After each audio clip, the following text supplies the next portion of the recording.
Ladies and gentlemen, welcome back. Hit the like button, share, subscribe, turn up your notifications so you're notified whenever we go live. Welcome back. My name is Ola.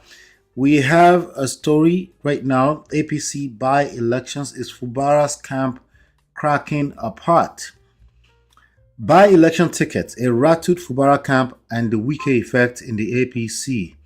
Rivers State politics has taken another sharp turn as the battle of the House of Assembly moves to the ballot box. Loyalists of Federal Capital Territory Minister Nyesom Wike have successfully clinched the APC ticket for the upcoming February 21st by-elections in Nahoada East and Kana constituencies. This move has reportedly rattled Governor Fubara's camp, especially as one of the tickets went to the widow of late lawmaker as a settlement. Meanwhile, elders in the state are warning that Fubara doesn't even need to present a new budget until July, as the National Assembly approved budget from last year is still in force. Wike's men are now officially wearing the APC badge to fight for their seats. The question is the Godfather finally closing the trap on the governor, or does Fubara have a hidden haze in his sleeve? Ladies and gentlemen, welcome back. Do us a favor, hit the like button, share, subscribe, turn up your notifications so you're notified when we go live. We have trendy stories around the world. We'll be right back.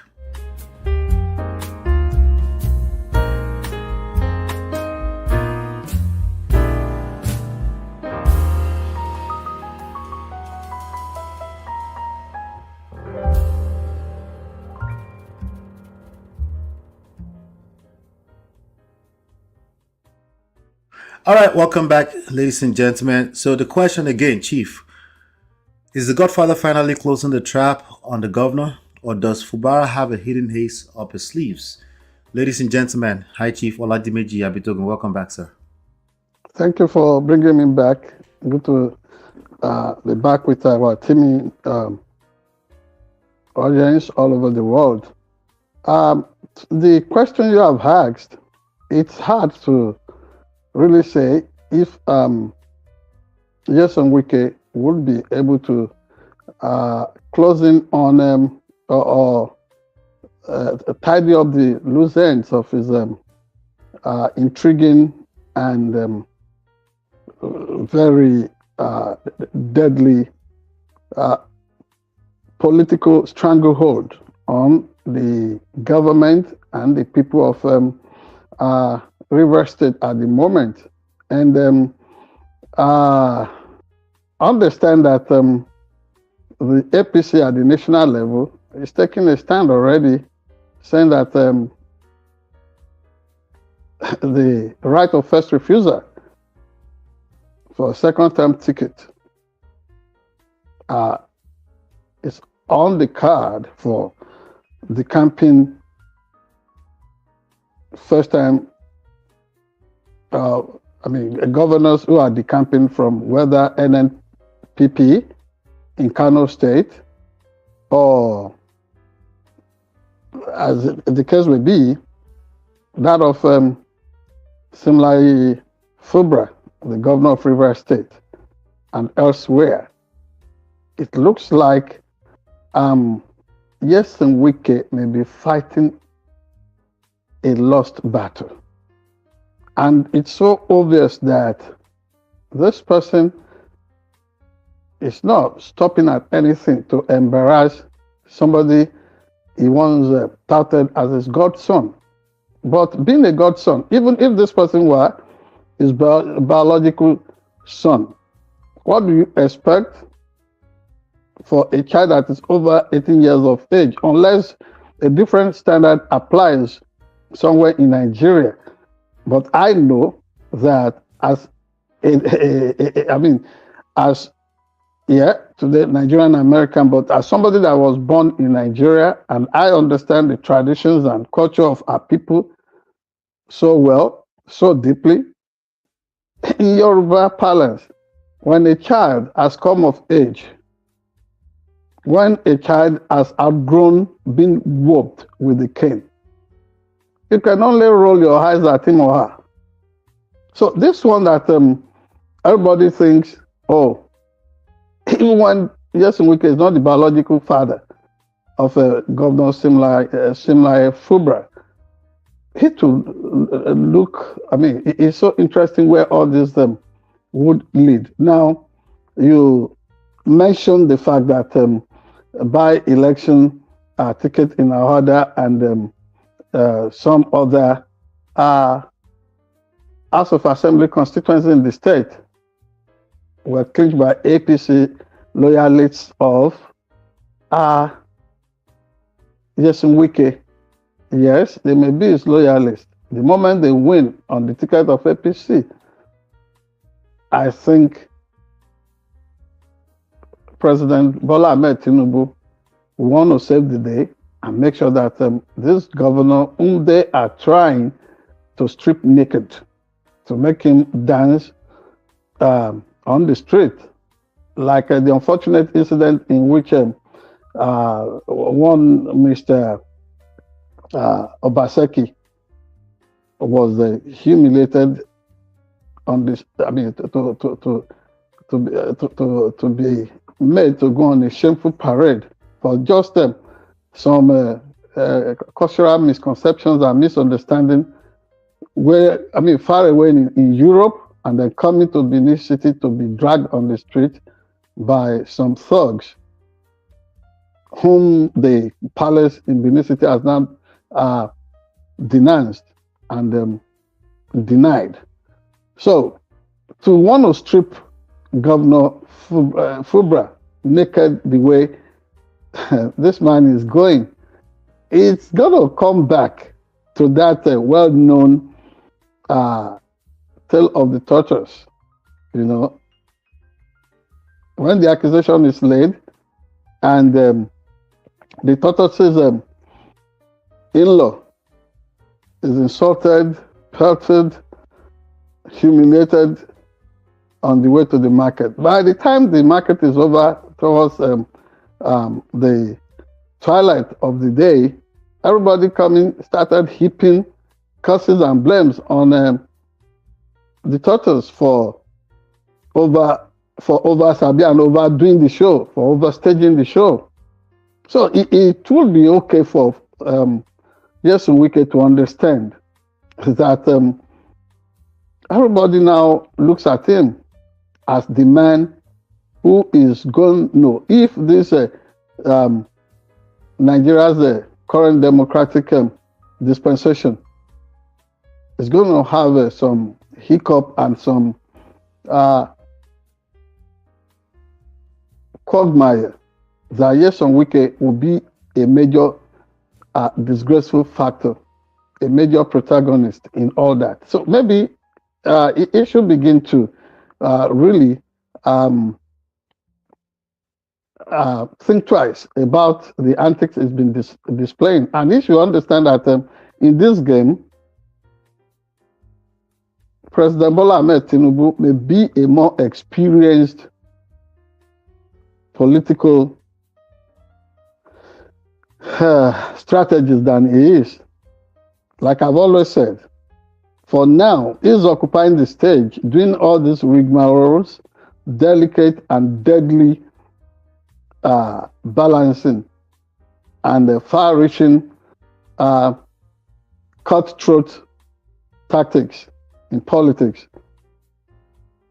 So far, it seems, I mean, it seems to be winning, but hey, at some point, people will rein him in. So I do not see him, I mean, see the fact that, I mean, the by-election ticket for APC going to some of his loyalists is showing that he is really clipping the wings of Governor Fubara. You're talking of a governor, and governors are really strong in Nigeria, just like the president of the country. So it's all about the spirit and the letter of the operational constitution in the country. At the end of the day, even if similar Fubara is humiliated, everybody would continue to look at Yesen Wike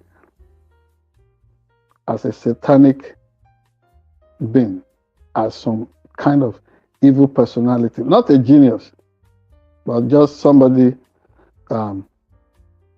who can be classified at that moment as a kind of undesirable element. That's the way I look at it. Now, a quick question for you. Now, when they say Godfather, right? Yes. What do they mean? Who do they mean by Godfather in Rivers? Well, the original meaning of the word Godfather is somebody that's given some form of surrogate rights in the church during infant baptism to mentor, as a mentor, spiritual mentor to a child while growing up. But the way they have now perverted it in Nigeria, it is suggestive of some puppeteer, political puppeteer at the background, picking some of the bills or assisting in organizing finances or funds for a prospective political party candidate for a given office. And so, in this case, Yesen Wike did not even have the means of organizing fundraiser for Simlaye Fubara. What he is suspected to have done was simply to dip his hands in the coffers of the government of Rivers State, help himself and his cronies to whatever huge amount of money they could lay hold of, and then they use that to rig the processes leading to the last presidential and the governorship elections in Rivers State. And this was done brazenly in the eyes of to the chagrin of both international and domestic observers and active political participants and the media. So to now say that he drove a corrupt and fraudulent electoral process that threw up Simlaye Fubara, and that gives him the crown or the fig, the palm, the triumphant palm of being the ultimate individual that anointed a successor, and that makes him a godfather. It's in the negative, not something that is working for the people of the earth. And this is what is, this is why people do everything possible to make sure that political fascism and economic stuff do not happen in politics because of the fact that one may be promoting the whims and caprices of just one individual. And that is why, beyond the equivalent of what you would call a political coup, that is why Yesen Wike continues to hold Rivers State, the people, the elected governor, the government, what's it called, system in that place by the jugular. Yes, and he is enabled. You see, he has his enabler as people who are really running the federal show. But thank God for people like Senator Bashir Ajibola, the current secretary of the National Secretary of APC.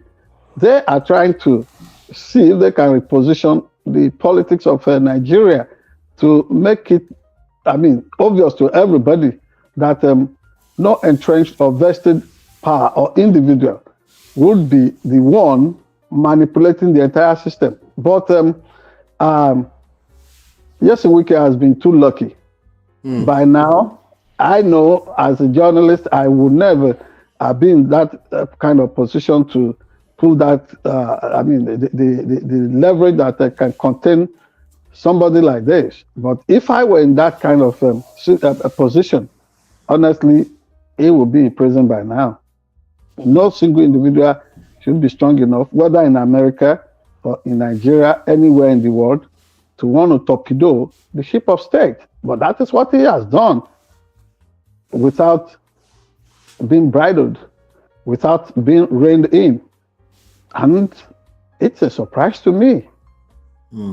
Yeah, speaking of America, thank you so much for that analysis. We're going to move on.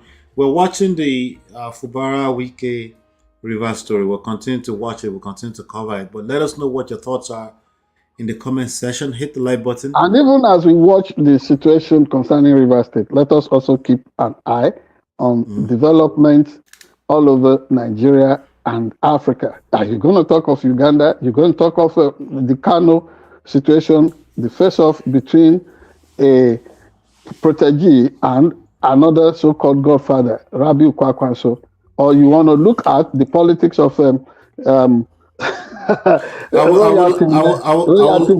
So let's go on. Yeah, well, I would like to definitely hear more about that in our special session. So, ladies and gentlemen, hit like, share, subscribe, turn up your notifications. Let's move on to some other trendy stories around the world. We'll be right back.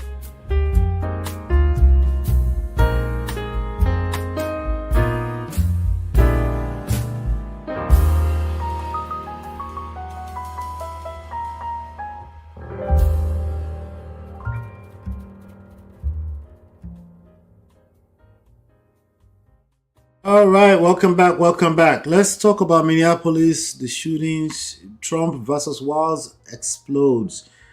Wow, this has been in the news for a while. They keep talking. The ICE agents, they're not letting fatal shootings, they said. And a president versus governor showdown in Minneapolis. The city of Minneapolis is a tinderbox. Tonight, following a deadly weekend, tensions between the White House and the Minnesota governor, Tim Walz, reached a breaking point after ICE agents involved in a massive immigration crackdown shot 3 people, killing 2, including an ICU nurse named Alex Pretty, while Governor Walz is calling the federal presence an occupation and urging President Trump to end this. The president has just upped the ante by announcing he is sending border Caesar Tom Oman to the state. In a dramatic phone call today, Trump reportedly told Walz he's looking for any and all criminals, while the president's supporters are blaming local Democrats for the violence. So we are seeing federal agents and local governors in a literal standoff on American streets. Is this law and order? And I mean, what do we call this? Are we witnessing the start of a domestic insurrection? What's your take, sir?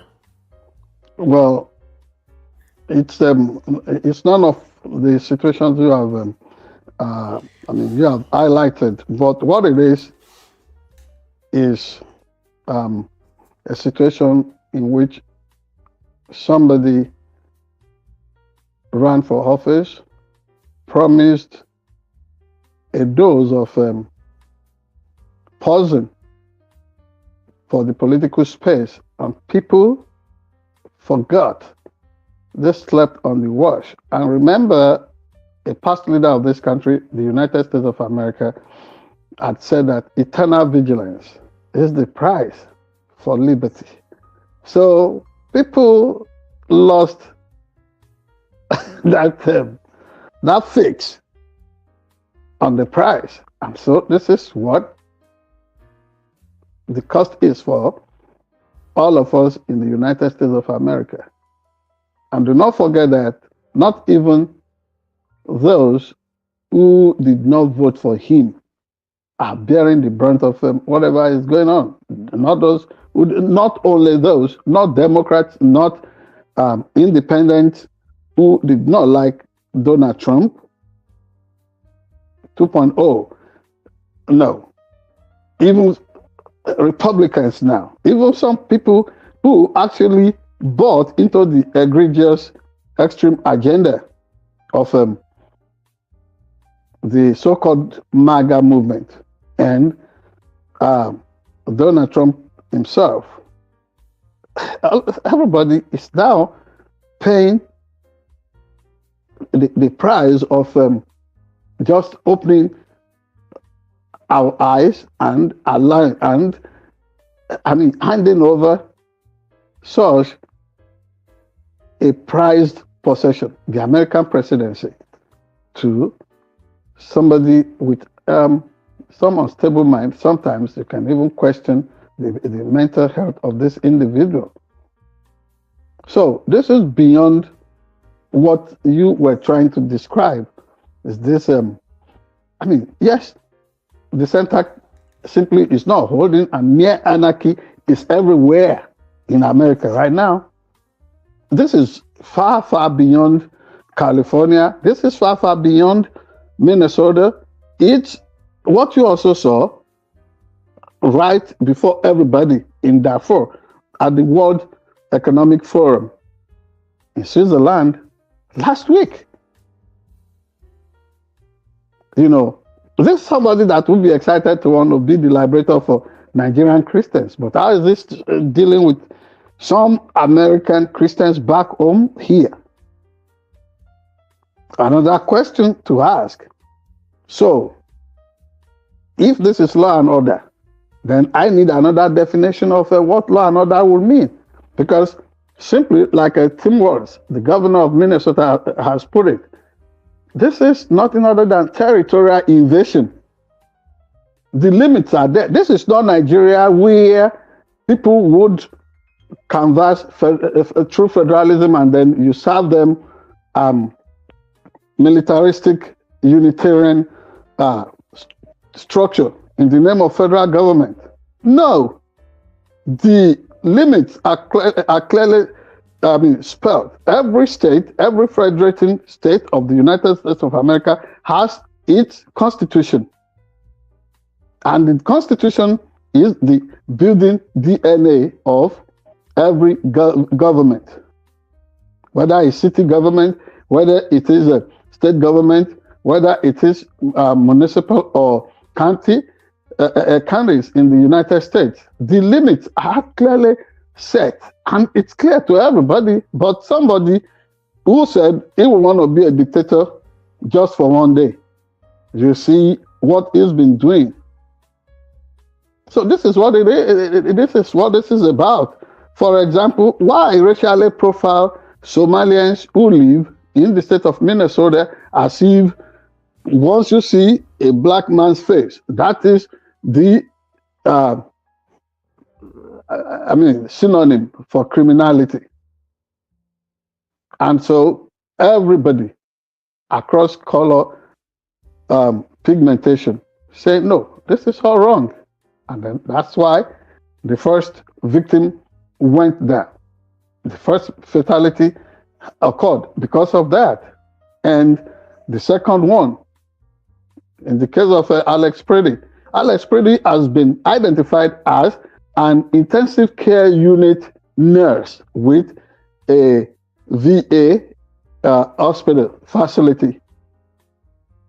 So for people who are doing everything possible to serve the country with honor and distinction, this has to pay them back.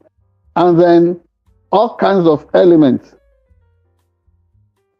common thugs, find their way into some federal law enforcement agencies, which is why you would find that even when Alex Preedy, yes, these were people who were encouraged to do open carry-on of their personal guns in this country by the same Republican Donald Trump. So he was encouraging them into all this so that they easily could be targeted and killed.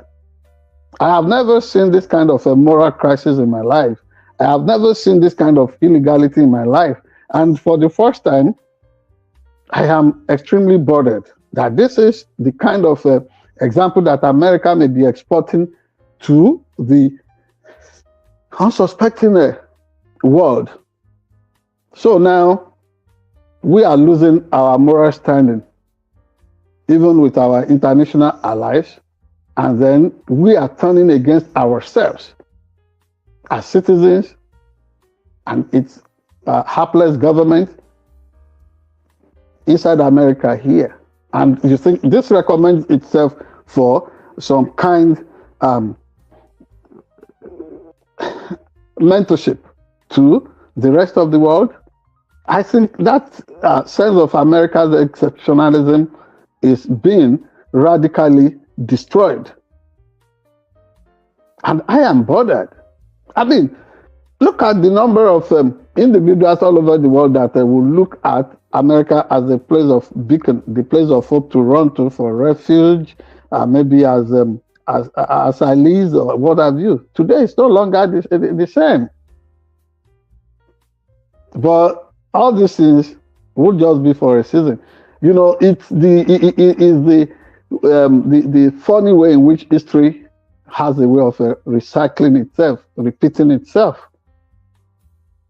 For everything that he is doing now, for everything that J.D. Vance is the vice president to Donald Trump, would always squeeze and spin.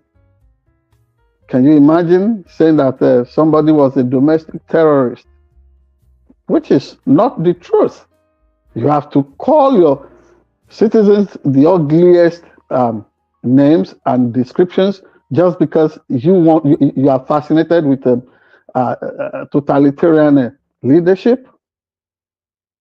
And who are the friends he has all over the world? This should be an issue of concern for everybody. So it is beyond the issue of anarchy or people not wanting the federal government to operate as it should. It's just a matter of a federal government that is overarching. And everything is now being activated, including the citizens turning out in their numbers, protesting that no, this is just out of place. You find artists, you find journalists, you find, I mean, look at the attempt to even to savage Don Lemon, a journalist, for doing his work within a church premise.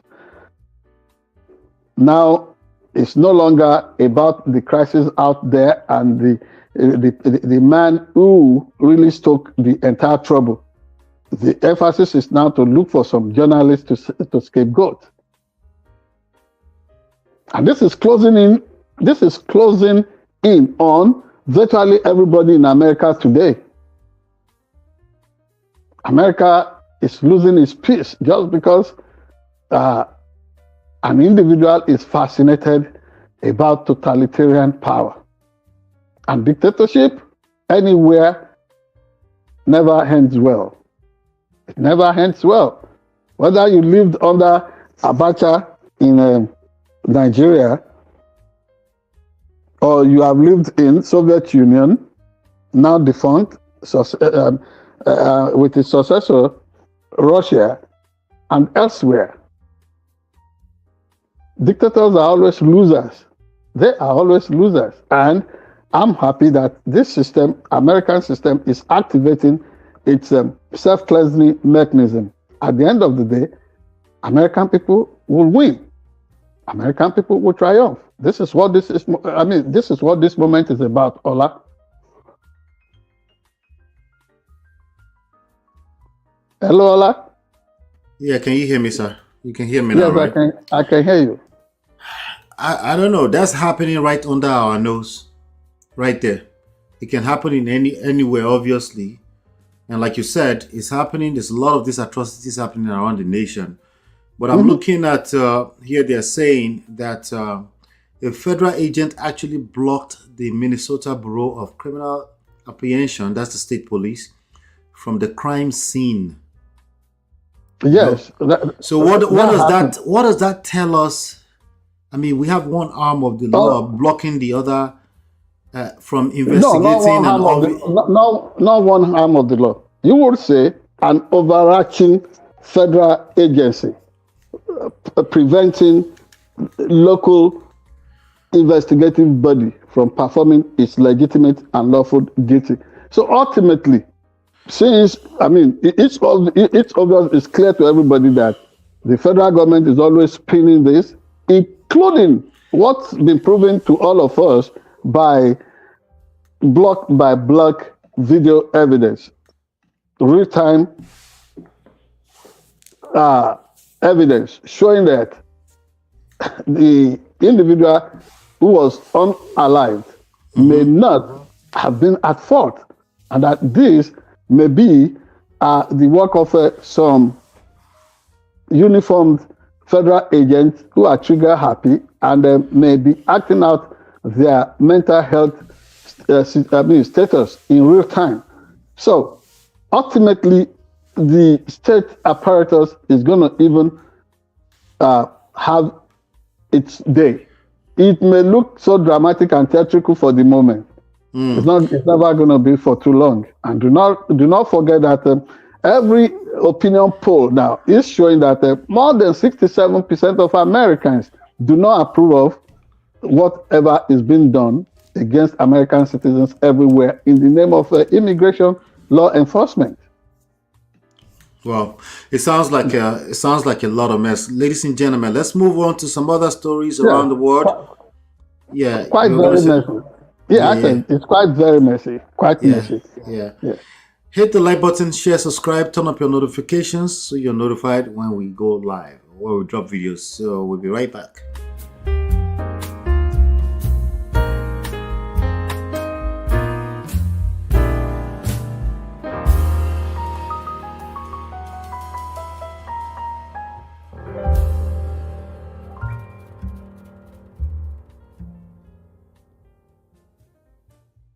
All right, ladies and gentlemen, welcome back. Let's talk about NNPC. NNPC Awodi-07 oil discovery. I'm learning about this.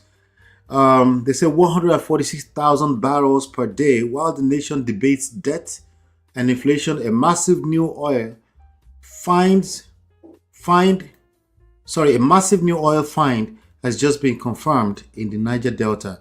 The Nigerian National Petroleum Company Limited, NNPC, has just officially announced a major breakthrough in the shallow offshore western Niger Delta. Money. Excuse me. So they're saying in a statement released that's today. So like you gonna sing about money like that. The people, the Nigerian people will be asking you too that, well, we want to say it in our pocket. That used to be Donald Trump's theme song on The Apprentice when he was on The Apprentice with the NBC. That's right. Anyway, so they said in a statement released today, Monday, January 26, 2026, the NNPC confirmed the successful discovery of the Awodi-07 well, operated in partnership with Chevron. Preliminary reports suggest this new find has a production capacity of up to 146,000 barrels per day, marking one of the most significant milestones for the joint venture in years. While the government is hailing this as a victory for energy security and the Petroleum Industry Act, critics are already asking if this new oil will actually lower the price of petrol for the average Nigerian or if it's just another legacy project for the books. So with production targets aiming for 2 million barrels per day by next year, is this a discovery that is this going to help Nigeria in terms of economy? What are we looking at here? What is your take on this? Oil, the dependency on oil is still very much the order of the day. So is this a good thing? Thank you, Ola. Yeah, quite a good development. However, understand that is not the only frontier that is bringing some prospect of better economic days ahead for the average Nigerian and the government of the country. Of course, you must also have heard that in the last few hours, if not a few days, the Shell Petroleum Company has decided that it will be spending or investing a substantial amount of money, namely about $20 billion on offshore production in Nigeria. And that in itself, it's remarkable considering the fact that at a point, Shell Petroleum Development Corporation started divesting, his interest concerning oil prospecting in some of the inland oil wells because of the troubles. Remember Shell's trouble with the people of Ogoni, the connivance between Shell, that is SPDC then, and the discredited administration of Sani Abacha that murdered by using a judicial element, the late humor merchant, comedian, and publisher, Mr. Kensaro Wiwa, a well-known environmental activist. So after those years, so if now this discovery is being made by Chevron that would give about over 147,000 barrels per day, and then you consider you also combine that with the prospect coming from Shell, its desire to invest over $20 billion over the next few years in offshore production, and possibly also concerning liquefied natural gas. You will understand that things are beginning to look brighter for Nigeria. However, the tale is not that of not having money every day, money every day in Nigeria, but how much of it serves the interests of the majority of the populace in that country, and then all the empty promises about infrastructural spending, which when you travel Nigeria today, you are more likely to spend longer hours on the road than usual, because the federal roads, and whether federal roads or state roads, they are simply non-existent, or you find the government dragging forever on the completion, if not construction, of these roads. So this is so troubling. And then the news that also came in earlier today touched on the fact that Nigerian aviation industry, domestic flight operators, are really losing money because of the what I would call the greed factor on the part of both the government and operators of private airlines in Nigeria.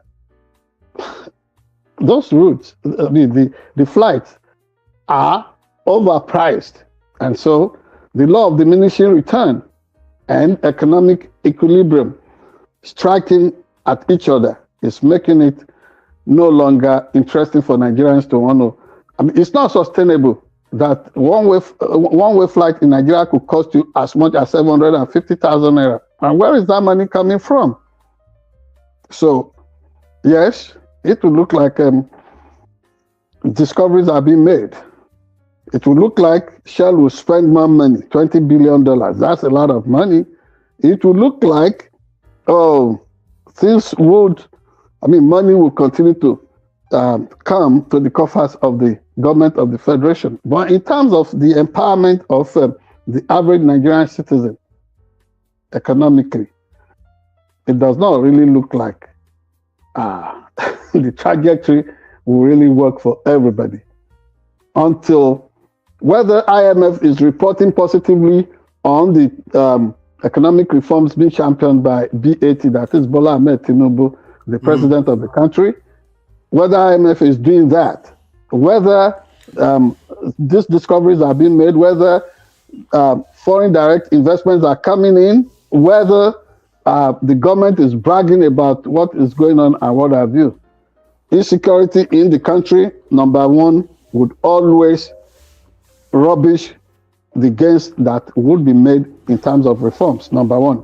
The greed factor that makes sure that whatever is coming to the country does not percolate to the critical mass of the people, the vast majority, which constitute more than 75% of the population of Nigeria, would also make it a sad situation that Nigerians will not benefit from whatever this would want to translate into. And look at the issue of unequitable distribution of taxes, the returns and the reforms being touted already, which is being discredited that, there is some discrepancy between what was appropriated by the National Assembly and sent to the presidency, to Bola Ahmed Tinubu for presidential assent, and then what eventually became the act that has been passed into law. So these discrepancies, the integrity of the system is what we're talking about here right now, in simple lingo, in simple language. The integrity of the system, can it be trusted? Would it work for everybody? Or is going to continue as a case, as a situation of the rich getting richer, the well-connected having to go to Aso Rock and get their own portion of that money, without my own folks in Ayede-ogbese, Usho, Akure, elsewhere, being able to say that, yes, we are getting our fair share from the system, until such a guarantee can be given, until such a guarantee can be palpable and be felt by everybody concerning what comes to the table at dinner time, at breakfast, at lunch time. Forget it. There will be money, but hardly would there be enough for everybody to say, this is our Commonwealth. Thank you very much. Thank you so much. Thank you so much. Well, we know, they're saying 146,000 barrels of oil per day. So it's not just about that, but it's also about who's going to buy it. We've seen quite a lot of news from the Dangote group, for the Dangote refinery, who is currently, I think they said they're importing about 40% of their crude from abroad. Yeah. So, and do not forget the quantum of production being promised by Donald Trump concerning the Venezuela Rofo and elsewhere. Even America also, America is an oil producing country. So all these things that looks like, we are making huge discovery. Right. It's a very competitive market. The only edge that Nigeria has is that it's kind of oil may be really priced, may be choicy, internationally. But to think that, we enjoy some supreme kind of territorial stuff concerning oil production. No. Everywhere, oil is being discovered every day. And think of the danger of people moving away from fossil oil consumption, that is patronage, to a cleaner a kind of energy situation. So yeah, Nigeria should always be proactive and be years ahead in terms of how to protect its heritage. So if oil becomes something the world doesn't want anymore, what are the alternatives available to Nigeria and Nigerians? And then, let us leave other topics for. We have what are other things available? We have Dirty December. We have, maybe we can get back to some agriculture. You know, Yeah, all you those, can go yes, see all Warm those things. String.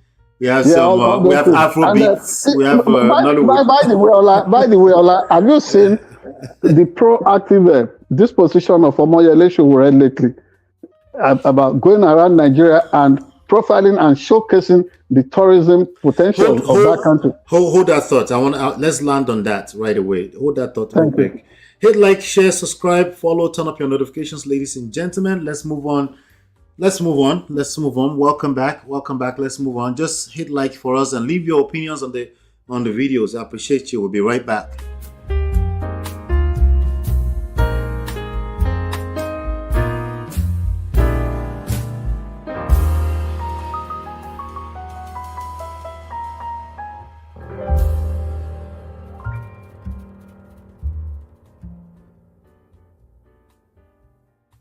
All right, and now we move into the final segment. We've had some 3 hard news.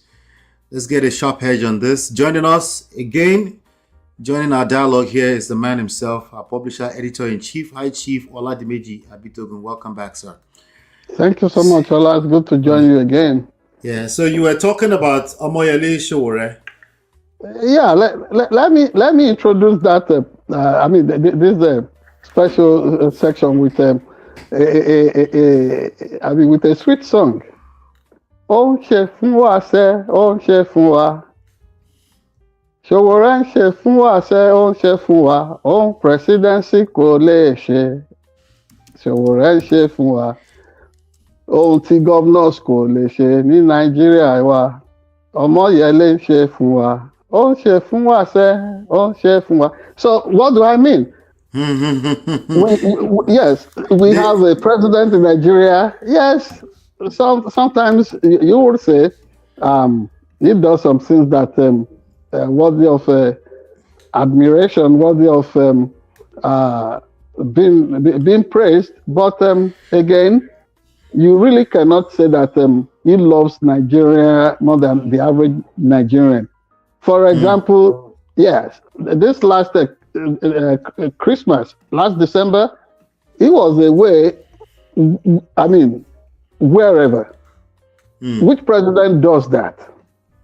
That at the snap of a finger, he gets away and wants to stay away from his country, from his people, in spite of all the social tension going on. But look at Omoyele Sowore.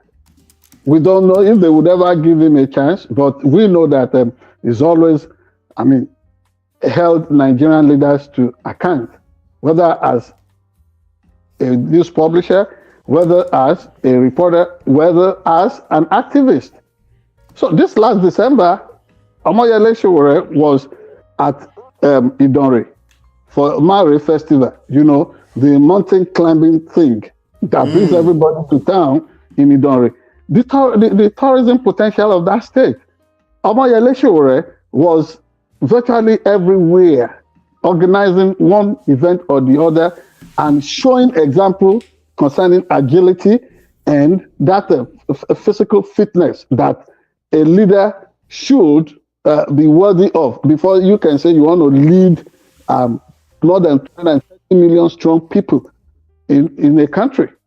So these are some of the things I see about Omoyele Sowore that makes me want to say that he is different from the entire pack.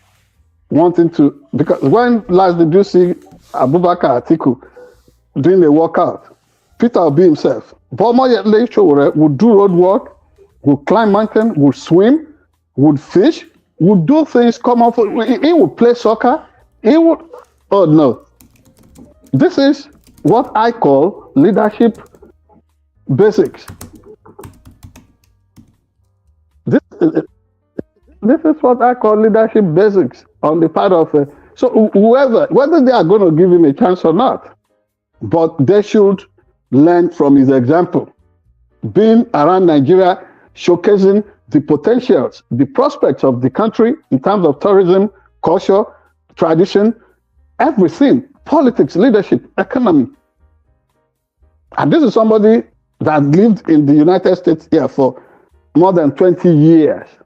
It's not difficult for him to go back to Nigeria whether he's given his international passport or not. He lives amongst the people and speaks the language they understand. This is the area I'm talking about. And then let us move from there to the way, the government will be in denial regarding the fact that people are being coerced or forced or being bamboozled to decamp from wherever they belong. People who lack sound understanding of politics would be the ones thinking that you have to jump ship, you have to cross carpet, you have to decamp from an original political fold into the power, to now become an enabler or collaborator with the power at the center before things that are legitimately meant for your state. There are such things will never be given until you keys up to the power at the center. That is a twisted logic about power in Nigeria. And I do not even know when that started being the order of the day. I was so vigilant about the politics of Second Republic Nigeria. And I had so much and read a lot about the politics of First Republic Nigeria, trying to bend people against their will, forcing them against what their people would want, was a major issue that led to the failure of the First and Second Republics in Nigeria. So all these things that are going on and that look, that look like the power at the center is getting away with, that will make them to really empower one individual, say like Nyesom Wike or Gwadonje, I don't know, is it called Gwadonje in Kano State? So much so that political structures are collapsing and people are falling head over heels to have a bite of the action at the center. That is not the way to run a truly democratic system. For example, if about 22 state governors in America who are Democrats, if they are decamping like the shameless governors of PDP and other opposition platforms in Nigeria, the way they are shamelessly cavorting and promiscuiting all over the place. If there's any English like that, but people can be promiscuous, I know that. But I do not know if they can promiscuous. Anyway, the way they do that shamelessly in Nigeria, what does that portend for basic principles of life? And everything that we used to know about the dividing line between truth and falsehood is completely erased before our very eyes. So now, academic arguments of fallacy and conclusions and generalizations have now become the order of the day. Yes, that may be the way you see it. It may appear, that piece of cloth may appear white or black to you. That's not the way it is to me, but you know what the color of that thing is. And we bring that to our political space, forgetting that politics is reality. Economics too, yes, it's reality. So since we cannot embrace our reality and understand that we need to deal with ourselves with some measure of truth and righteousness, see what we are reaping, whether in America or in Nigeria. All these are real issues that bother me. Hello? I can hear you. So sorry, I was muted. I hear you, sir. Yeah. Right. So these are issues that bother me. And beyond that, at interpersonal level, you see all kinds of individuals just they are everywhere. You do not need to offend them before they pick quarrels with you. It does not matter that you are trying to put them on solid footing or that you have done everything in your life to make sure that they are happy. And when they think that they are really backstabbing and betraying you, God is using that to really push for real reconciliation that will bring real people, authentic people, truthful people, righteous people around you. This is that season. And that is why you will find that every fake person, whether marauding as presidents all over the world, class captains somewhere, or recording pyrrhic and very, very fake successes, thinking that is true success, not really minding their internal joy, freedom, and liberty. You see them thinking that, oh, they are the ones winning. It can only last for a moment. That phase would also pass. That phase will pass. But if you hold on to the reality of what you've been taught all your life has been the superior moral and spiritual essence, you are the winner. And it does not matter if somebody has this thing that looks like a kolo aja, like a like the collar on the neck of a dog leash, or the cowbell on the on the cattle ranch, and then calling themselves pastors. If they are not real, they are not real. Some of them are extremely evil. Right in their presence, their children will be 419. They will, as long as money is coming, they celebrate them. That is what you find in political space most times. Yeah. All right. Thank you so much. With that being said, I don't know if you kept up with this one right here. Right. Which one? Let's pull this up to the screen. Apparently, Ondo State is celebrating Golden Jubilee, 50 years. Yes. So it says, join us as we celebrate our Golden Jubilee, Ondo State, powered by Ondo State. Ondo is 50.com. So I want to play, to round up this show today, I'm going to play this small audio, and then we'll round up, okay? All right. All of Yoruba land free. Thank you, Ondo State. Hold on. That's not the right one. Let's get it right. What do we have? Salute you. Oh, wow. So hold on 1 second. Let me see. It was something that was before. Just hold tight, okay? All right. Ladies and gentlemen, we're just basically celebrating with Ondo. They had a different audio here. Hold on 1 second. Watch live. Okay, all right. I have it now. Let me just play this. Let's see. Okay. Fellow citizens of Ondo State, it is with profound delight and honor that I extend my warmest greetings and good wishes to all of you as the gentle dawn of 2026 breaks upon our land. The departing year 2025 was one marked by trials and triumphs. Through divine grace, we overcame the challenges.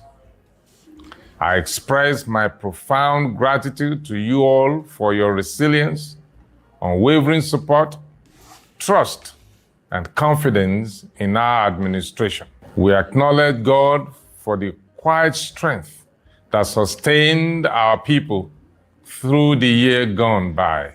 The story of Ondo State is one of resilience, dignity, and unyielding belief in tomorrow. From our farmers and traders to our fishermen, teachers, artisans, civil servants, youth, and elders, the spirit of hard work and hope remain unbroken. That spirit continues to be the greatest asset of the Sunshine State. In 2025, we vigorously pursued our 7-point development agenda, aptly named Odatiwa Odiroru, meaning our ease, which we covenanted upon the mandate bestowed on us by the esteemed citizens of Ondo State. Through this initiative, we recorded landmarks in infrastructure, welfare of our people and workforce, job creation, social reengineering, security, as well as the empowerment of youth and women. My deepest respects to our traditional, religious, and political leaders, workers, students, artisans, women, youth, civil society organizations, the media, and other stakeholders for your unwavering collaborations and immense contributions towards building a more viral, peaceful, and prosperous Ondo State. I must specially thank His Excellency, the President of the Federal Republic of Nigeria, Asiwaju Bola Ahmed Tinubu, GCFR, for his courageous and visionary leadership at the national level and for his steadfast support and reforms upon which the subnationals can advance the welfare of our people and align with the broader vision for a more prosperous and stable Nigeria. As we progress in the new year, we recommit to good governance, inclusive growth, infrastructural renewal, enhanced security, and empowerment of the people. I earnestly invite everyone to continue working collectively towards a brighter future, to prioritize peace, unity, and progress, and to rise above challenges in the new year. Our administration will continue to be driven by a simple conviction that governance must touch lives, restores dignity, and expands opportunity for all. As we celebrate this year, the 50th anniversary of the creation of Ondo State, with faith in God and confidence in one another, we shall birth a state that works for all, a new Ondo State. Wishing you all a serene and prosperous new year. May God bless you all. May God bless Ondo State. And may God bless the Federal Republic of Nigeria. Thank you.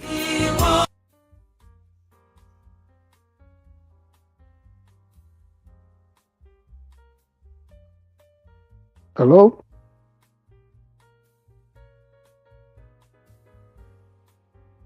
Hello, Ola?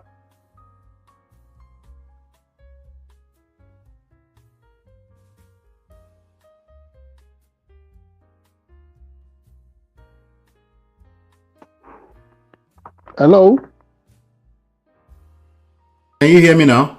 How about now? Yeah, I can hear you now. Okay, I don't know what happened. The microphone ceased. But yeah, I was asking you to make a comment on that. That was His Excellency Dr. Lucky Orimisan Ayede-ogbese of Ondo State. Wanted to know if you can get some comment from you, and then we'll round up. Well, let's say that yeah, we join every worthy citizen of Ondo State, every citizen of Ondo State to celebrate the 50 years anniversary of the state. And personally, I would that we would run a special show on that so that I can tell some personal story of some great people that I've had encounters with concerning the takeoff of the state in 1976. Remember, I was only 6 years old when the state was created in 1976. But I had very interesting engagement, very constructive one for that matter, with some of the key figures that played very important role concerning the takeoff of the state. I'm talking of the late Oba Festus Ibidapo Adesonye, who at that time was the permanent secretary, Federal Ministry of Defense, under the late General Murtala Mohammed government. I would be talking of somebody like the late Professor P.A. Oluyede, who later became my Oba, the Oba of ayede-ogbese, the Alayede of ayede-ogbese, who at that time was the director in charge of legal studies at the defense headquarters in Lagos, and then General Olusegun Obasanjo, and Muritala Mohammed himself, and the later pioneer Chief Justice of the state, later Justice Timothy Akinola Aguda, who was the last Chief Judge of Western State of Nigeria, and later the Chief Judge of Federal Republic of Botswana, after serving his term as the Chief Judge of Ondo State. So it will be an interesting thing to offer our perspectives on the way the state ought to go. However, you're asking me something about Ondo State at 50. Honestly, the pace of infrastructural development there, when you compare between infrastructural development in Ondo State and its offshoot, Ekiti State, the state of development concerning infrastructures in Ondo State can best be described as disappointing. But with the speech given by Governor Lucky Orimiso Ayedatiwa, let us hope for the better in the days to come. And from what the feelers we are getting, it's like Ayedatiwa has already changed gear, and that he is responsive, he is responding, and he will deliver on a better Ondo State. Let us hold him to that promise, and let us encourage him to do more. But you want to ask me, you travel everywhere in Nigeria. The state of development in Ondo State is appalling since 1976. All right, so we're good. I know you have so much to say about that. Well, let's just round up there. Well, maybe next week's special we'll make it, because obviously Ondo State is celebrating all year round. So, yes. But I was just I just came across it. I thought we should mention that. And this is it's really wonderful. All right. It's really wonderful. Yes. All right, ladies and gentlemen, that was another one. Do us a favor, hit the like button, share, subscribe, turn up your notifications so you're notified when we go live. We'll be back sooner than you think. Thank you. God bless.